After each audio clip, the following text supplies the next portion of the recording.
Amadeus here with an active aggression guide that should help you out no matter which faction you are playing. Let's begin with refineries. First off, refineries gather at a fixed rate which can only be increased by tech upgrades. No matter how many resource collectors you make, it will not speed up your economy if you pass the optimal number. The optimal number of collectors you need depends on your faction and the refinery's distance to the nearest drop-off point. I have some examples to show you how to find the balance.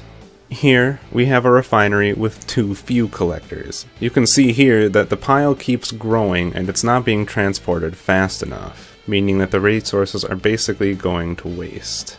And over here, we have a refinery with too many collectors. Most of these collectors are just sitting here, which is basically a waste of resources because there's nothing they can do to speed up the process.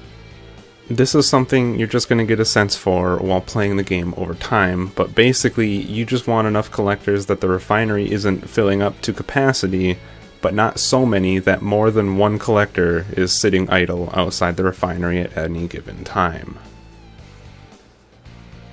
One more thing on the subject of refineries is once they have no more resources to harvest, you have no other use for them except to sell them.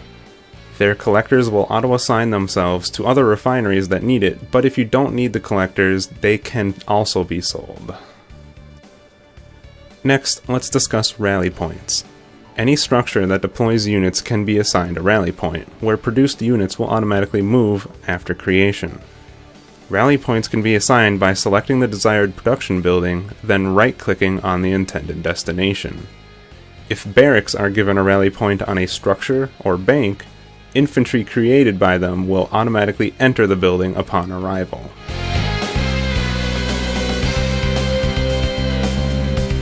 In active aggression, infantry can be mass-loaded into multiple transports with a single click. To do this, you must have the infantry to be transported and their transports selected at the same time. Once they are all selected, simply right-click on one of the transports and all infantry will begin loading until the transports are full.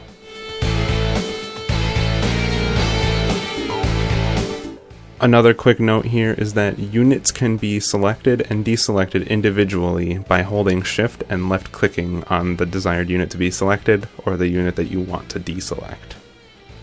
Moving on, a new feature since the VIP beta is that units can be given facing orders. By holding right click and dragging, you can set the facing of your selected units as well as adjusting the rank and file of larger groups. The formation center will be located at the position of your cursor when you started holding right-click.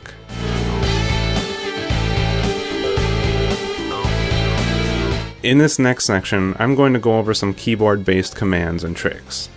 First of all, it's important to know that a lot of the basic command hotkeys are based around the WASD keys, which move the camera. I highly suggest getting used to positioning your left hand in this position, with your thumb on space, pointer finger on D, middle finger on W, ring finger on A, and pinky on shift. If you play shooters, this should already be a pretty familiar position for you. While placing a structure, you can rotate it by left-clicking and dragging in the intended direction, or by hitting the tab key. The shift key performs several functions in RTS games. By holding shift and issuing move orders to a unit, the unit will go to each position in order until reaching the end.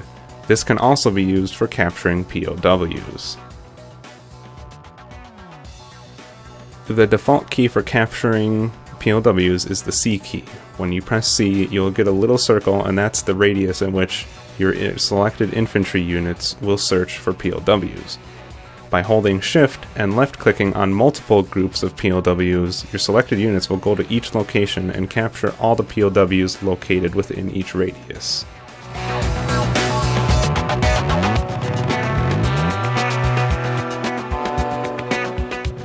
The last command I want to go over is the attack move command. Q is the default key for this command. By pressing Q and left-clicking on a destination, your selected units will move like normal, but will stop and engage enemy units they encounter along the way.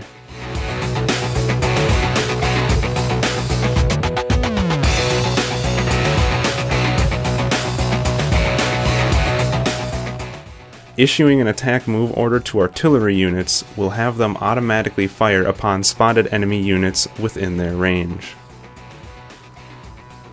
The final tip I want to share is on homogeneous unit movement. If you go into the options menu under the gameplay tab, you will see an option called homogeneous movement. If turned on, whenever you issue a move order to a group of units, they will all set their pace to the slowest unit in the selected group. This will make them stay together rather than faster moving units reaching their destination first. And that's going to do it for that general guide. I know some of this stuff was basic and some of this stuff was a little bit more advanced, but I hope this helped some of you, and at the very least I hope you learned something new. Thank you all for watching. My name is Amadeus, and I will see you next time.